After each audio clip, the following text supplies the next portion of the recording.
Selamat datang di Rafiq TV.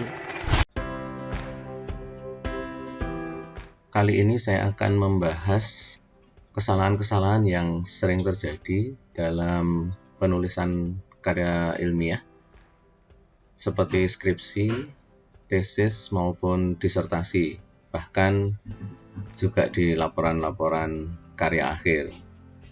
Saya sering melihat di bimbingan saya ketika menulis proposal atau juga pada waktu saya menguji mahasiswa, bahkan juga ketika saya melihat-lihat di internet. Nah, kesalahan-kesalahan ini cukup sering saya jumpai, oleh karena itu Anda bisa menyimak apakah Anda juga melakukan kesalahan-kesalahan ini. Yang pertama adalah daftar isi seringkali dibuat tidak rapi. Misalnya seperti ini, yaitu antara subjudul dengan subjudul di bawahnya tidak terdapat satu garis imajiner yang lurus ya, sehingga sepertinya agak menjorok ke luar. Nah, ini seringkali terjadi karena penggunaan fasilitas pembuatan daftar isi secara otomatis. Jadi setelah dibuat otomatis ya sudah dibiarkan begitu saja. Padahal harusnya subjudul ini dimasukkan lagi agar terlihat satu garis dengan kalimat di atasnya seperti ini. Nah, sebetulnya sederhana, itu tinggal diblok lalu digeser ke kanan di bagian rulernya. Demikian juga nanti kalau ada subjudul lagi gitu. Nah, ini adalah kesalahan pertama. Kemudian yang kedua, penulisan paragraf ini yang juga sering dijumpai ada masalah. Misalnya apa? Yang pertama adalah paragraf hanya terdiri dari satu kalimat saja. Bahkan seringkali kalimatnya itu panjang sampai beberapa baris. Ini tentu akan menyulitkan pembaca untuk memahami kalimat itu. Kemudian yang kedua, ada juga paragraf yang terlalu panjang, bahkan seringkali berada di satu halaman atau lebih gitu ya. Misalnya contoh, baru sebagian paragraf, belum saya tampilkan semuanya. Ini masih bersambung ke halaman berikutnya. Nah, harusnya bagaimana sebuah paragraf yang baik itu? Paragraf yang baik terdiri dari satu kalimat inti di awal paragraf. Jadi inti sebuah paragraf itu ada di kalimat yang pertama. Kemudian kalimat pertama ini harus dilengkapi dengan kalimat-kalimat pendukung yang masih berhubungan dengan kalimat inti tadi. Kalimat pendukung ini bisa saja merupakan penjelasan atau pembandingan atau argumen atau pemberian contoh-contoh yang mendukung kalimat inti tadi. Alangkah lebih baiknya juga kalau di dalam suatu paragraf itu ada sebuah kalimat yang berfungsi sebagai penutup terhadap paragraf itu, sehingga nanti ketika berlanjut ke paragraf berikutnya, pembaca merasa sudah lebih siap gitu ya. Nah, kemudian kesalahan yang ketiga adalah penulisan referensi. Seringkali keliru, terutama dalam penggunaan model AMPA atau Harvard ya, yang menggunakan nama pengarang dan tahun di dalam kurung. Seringkali saya menjumpai kesalahan seperti ini. Jadi di awal kalimat sudah diberi kurung. Kemudian ada juga diawali dengan kata, tapi keduanya masih diberi kurung juga. Atau ditaruh di akhir kalimat tetapi masih merupakan bagian dari kalimat itu. Nah, ini tentu kurang tepat ya. Nah, harusnya bagaimana? Kalau di baris pertama tadi harusnya ditulis nama dulu, baru tahun, tapi dikurung. Ini memang seringkali juga mahasiswa beralasan karena ini aplikasinya sudah begitu. Nah, tentu saja kita jangan memakai begitu saja aplikasinya itu, karena dapat disetting ya. Kalau kita menggunakan menu references di MS Word, itu tinggal diklik kanan, lalu kita bisa menghilangkan nama pengarangnya atau tahunnya saja, atau bahkan kalau di references MS Word itu ada judulnya, judul naskahnya bisa ditampilkan di situ. Nah, untuk ini memang harus ditulis manual. Untuk nama yang ada di depan ini kita tulis manual, kemudian di kutipannya ini kita klik kanan di references MS Word, lalu di suppress atau disembunyikan nama pengarangnya. Demikian juga di kalimat kedua harusnya menurut nama penulis yang dikutip, lalu baru kurung tahun. Nah, kalau di kalimat yang ketiga tadi kita bisa menuliskan dengan dua cara. Misalnya yang pertama adalah hal itu sudah dijelaskan oleh nama pengarang, baru kita ikuti dengan kutipan hanya tahun saja. Tapi kalau kita menulis kalimatnya sudah selesai, hal itu sudah dibuktikan oleh Santoso. Itu diganti menjadi hal itu sudah dibuktikan, kalimatnya selesai, baru kita ikuti dengan Santoso 2018. Kemudian masih berkaitan dengan kutipan tadi, di kesalahan keempat ini, kutipan seringkali tidak cocok antara di naskah dengan di referensi atau di daftar pustaka. Mengapa ini terjadi? Karena penulis membuat kutipan dengan cara manual, sehingga ketika penulis sedang mengetik naskahnya, kemudian ada kutipan, dia tulis manual sampai nanti selesai. Mungkin kalau dia ingat sambil ditulis di daftar pustaka, tapi kalau tidak ingat kadang-kadang tidak sempat menulis di daftar pustaka. Atau yang kadang-kadang juga terjadi kalau mahasiswa saya tanya, karena ini copy paste dari tulisan orang lain secara langsung ya, di sana sudah ada sumber kutipannya, sehingga tidak dicari aslinya itu seperti apa ya. Nah, hal ini terjadi karena itu tadi ya, tidak menggunakan program bantu untuk manajemen referensi. Harusnya bagaimana?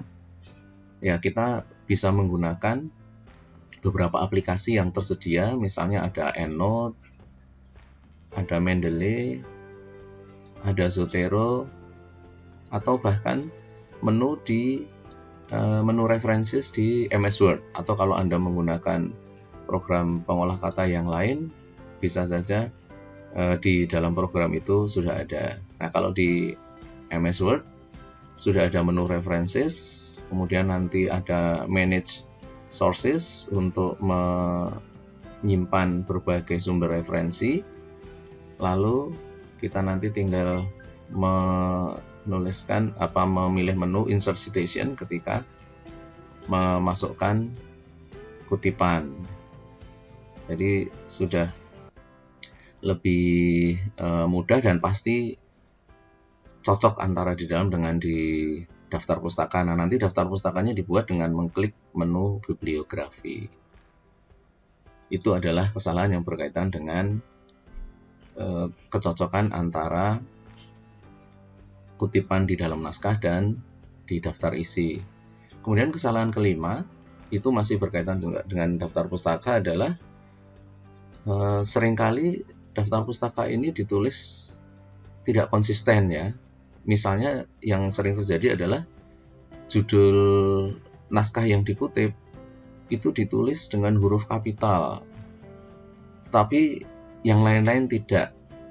Nah, kalau ditulis secara konsisten dan mungkin aturannya begitu tidak masalah, tetapi seringkali di dalam penulisan karya tulis ilmiah, judul ini tidak perlu huruf kapital semua.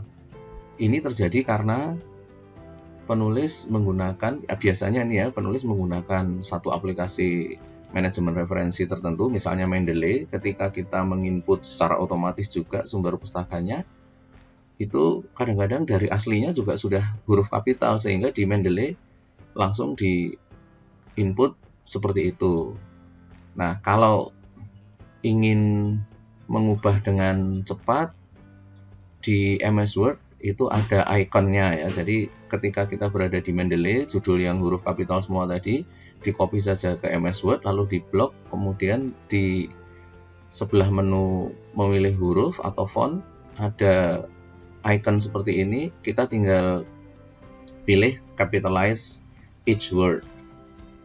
Nah, dari situ nanti kita masih tetap harus mengubah beberapa huruf atau beberapa kata, misalnya tulisan tanda hubung ya, dan yang, terhadap, oleh, itu tidak boleh diawali dengan huruf kapital, sehingga harus diubah secara manual. Jadi jangan menerima apa adanya dari aplikasi yang kita gunakan. Ya, jadi ini sudah disediakan oleh MS Word. Kemudian kesalahan yang keenam adalah seringkali ada penulisan nama atau istilah yang tidak konsisten. Seringkali nama-nama orang atau nama-nama peneliti yang sudah sangat sering dikutip dianggap sebagai sebuah kata biasa. Yang sering saya lihat adalah misalnya penggunaan skala Likert. Nah, itu ditulis dengan huruf kecil semua. Demikian juga dengan korelasi Spearman. Nah, ini adalah nama-nama orang ya, sehingga harus diawali dengan huruf kapital. Demikian juga ada istilah-istilah yang banyak digunakan di dalam naskah. Misalnya kalau di penelitian sistem informasi itu ada istilah COBIT. Nah, COBIT itu adalah sebuah brand ya, sebuah merek yang harus ditulis dengan huruf besar semua. Nah, ini jangan dicampur-campur, kadang-kadang huruf kapital, kadang-kadang huruf kecil. Demikian juga dengan istilah-istilah lain, misalnya singkatan SEM, Structural Equation Modeling. Nah, ini harus ditulis dengan huruf besar semua, termasuk dengan singkatan-singkatan lain yang memang sudah dari asalnya itu huruf kapital semua. Tetapi kalau ada huruf kecil di nama aslinya, ya kita harus mengikuti itu. Sekarang mudah sekali mengecek format penulisan itu di internet, jadi jangan menuliskan secara keliru. Kemudian kesalahan yang ketujuh adalah penggunaan peraga. Peraga itu misalnya adalah gambar, tabel, atau juga rumus. Ini kan harus diberi nomor ya. Nah, seringkali kesalahan yang sering terjadi adalah nomornya ini tidak berurutan. Hal ini juga terjadi karena gambar-gambar atau tabel-tabel ini diberi nomor secara manual, sehingga ketika nanti ada perubahan, misalnya ada sisipan gambar atau tabel, atau ada yang dihapus, atau ada yang dipindah lokasinya, maka nomornya menjadi tidak urut. Nah, oleh karena itu perlu dibuat secara otomatis. Kalau di MS Word itu ada di menu References, Insert Caption. Ya.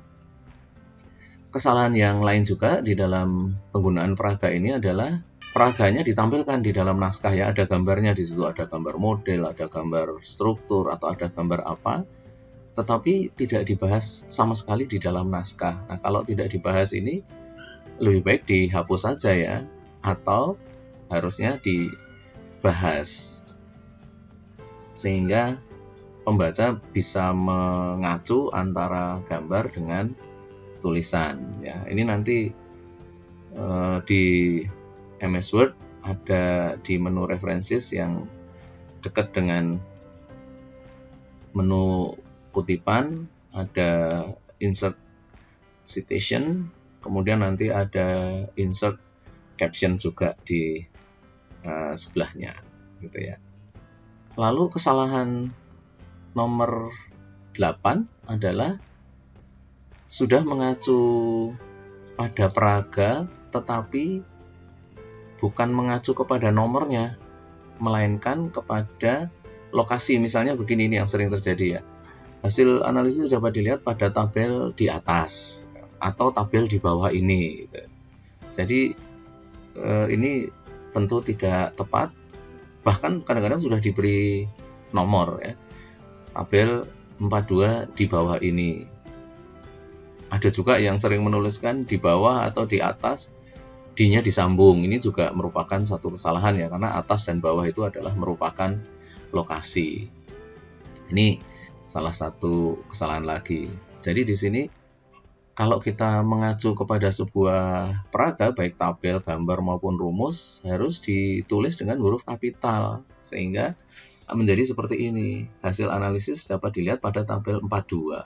Ya, itu saja. Nah, perkara tabelnya ini nanti ada di sebelum paragraf itu atau di sesudah paragrafnya, tidak ada masalah. Bahkan diletakkan di bagian paling belakang naskah pun tidak ada masalah. Ya, dikumpulkan menjadi satu kelompok halaman tertentu gitu.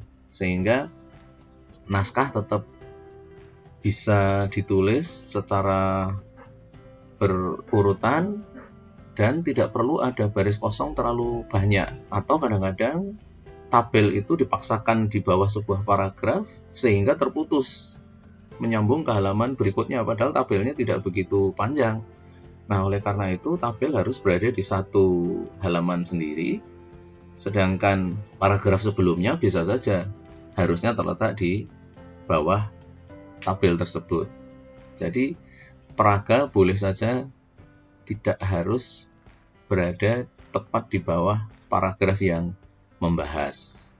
Ya, tentu dengan pengecualian ya, kalau di institusi Anda memang harus begitu, ya harus diikuti. Tetapi dalam penulisan karya ilmiah tidak harus begitu. Contohnya juga di jurnal-jurnal itu tabel tidak harus selalu berada di bawah paragraf yang membahasnya. Jadi yang penting tidak banyak tempat kosong yang terjadi di dalam naskah. Kemudian kesalahan ke-9 ini berkaitan dengan tabel. Ya. Seringkali kita harus menggunakan tabel, tetapi seringkali dianggap tabel itu sama dengan naskah. Jadi ditulis dengan spasi ganda, bahkan dengan rata kiri kanan. Ini tidak tepat. Mengapa ini tidak tepat? Karena akan menimbulkan banyak spasi dan itu tidak sesuai dengan tata tulis bahasa Indonesia. Jadi rata kiri kanan itu bukan merupakan sebuah keharusan. Yang lebih harus diikuti adalah tidak perlu ada banyak spasi di antara kata-kata yang ada di sini.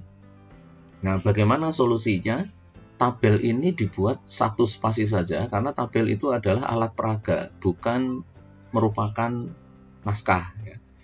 Bukan merupakan bagian umum dari naskah, tetapi ini hanya peraga yang melengkapi naskah. Sehingga boleh ditulis dengan format yang berbeda dengan naskah. Kalau di naskah itu 1,5 atau 2 spasi, di sini menggunakan 1 spasi saja, sehingga lebih rapi, lebih ringkas, dan harus ditulis rata kiri untuk menghindari spasi yang berlebih. Karena spasi berlebih itu selain tidak sesuai dengan tata bahasa Indonesia, juga tidak nyaman untuk dibaca cepat oleh pembaca. Bahkan seringkali kolom tabel ini dibuat sama lebarnya. Nah, ini tentu harus disesuaikan antara konten atau isi di dalam kolom yang bersangkutan dengan lebarnya kolom. Kalau memang itu hanya berisi kata-kata yang cukup singkat, sebaiknya diperkecil kolomnya, sedangkan yang berisi kalimat-kalimat panjang harus diatur lebarnya, sehingga tempatnya menjadi lebih ringkas dan juga lebih nyaman untuk dibaca oleh pembaca. Nah, ini tentu juga harus sedikit mengatur dan sebetulnya juga tidak sulit. Baik, kemudian yang ke-10, ini ketika penulis menggunakan angka-angka hasil analisis dengan aplikasi, misalnya aplikasi statistik, itu hasilnya apapun yang tampil di layar, di copy langsung ditaruh di dalam naskah. Nah, ini tentu tidak benar ya. Tampilan-tampilan asli ini tetap di copy tetapi ditaruh saja di lampiran nantinya. Sedangkan di dalam naskah, tampilan-tampilan ini perlu diatur. Misalnya apa? Misalnya digit tidak terlalu banyak. Digit cukup 3 atau 4 saja, tapi harus dilakukan secara konsisten di seluruh naskah. Dan apalagi di dalam sebuah tampilan seperti ini. Ya, sehingga kalau kita atur ulang, misalnya di bagian regression statistics ini, semua pecahan dibuat 4 digit atau 3 digit, sama banyaknya. Demikian juga di bagian-bagian lain, karena pecahan itu dibuat semua 4 digit, ya 4 digit semua. Ya. Sedangkan angka yang tidak pecahan, boleh saja tidak ditulis pecahannya. Tapi kalau mau dibuat juga digitnya, tidak ada masalah juga. Nah, jadi tampilan yang seperti ini jangan di copy paste saja dari aplikasinya ya, tetap harus diatur ulang.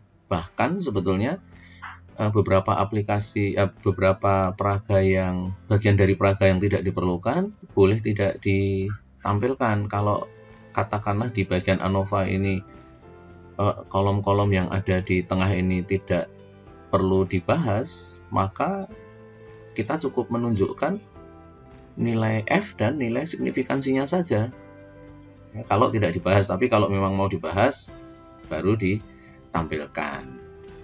Nah, ini adalah penggunaan angka di peraga. Nanti termasuk di peraga-peraga yang lain atau tampilan-tampilan yang lain, itu sebaiknya diatur sedemikian rupa sehingga hanya yang diperlukan saja yang ditampilkan di dalam peraga ini. Nah, itu adalah 10 kesalahan yang umum terjadi. Tentu masih ada beberapa kesalahan yang lain, tergantung dari bidang ilmunya. Kalau bidang ilmunya banyak gambarnya, tentu nanti kesalahan-kesalahan yang mudah terjadi ada di dalam gambar itu, atau ada yang banyak kata-kata seperti yang sudah saya jelaskan ini. Nah, mungkin akan sedikit membantu bagi Anda untuk membaca buku ini, berisi teknis penulisan karya tulis ilmiah dengan memanfaatkan komputer ya. Jadi mulai dari penulisan, pengelolaan referensi, kemudian nanti penggunaan gambar atau pengelolaan ide dan seterusnya ya. Nanti baik di PC maupun di ponsel. Ini ada nomor telepon yang bisa Anda WhatsApp atau Anda telepon untuk meminta informasi buku ini. Nah, demikianlah 10 kesalahan yang paling sering terjadi di dalam penulisan naskah. Mudah-mudahan setelah melihat video ini, Anda bisa menghindarkan kesalahan-kesalahan tersebut di dalam naskah Anda, sehingga proses bimbingan menjadi lebih cepat, karena pembimbing tidak harus menjadi editor ya. Jadi tugasnya pembimbing sebetulnya adalah mengarahkan pada konten penulisan ya, bukan pada tata tulisnya. Tapi seringkali sekarang pembimbing terpaksa menjadi editor juga gitu ya. Nah, oleh karena itu, kalau sekarang Anda sedang menulis karya tulis ilmiah, silahkan menyimak kembali video saya ini. Terima kasih telah menyaksikan video saya ini.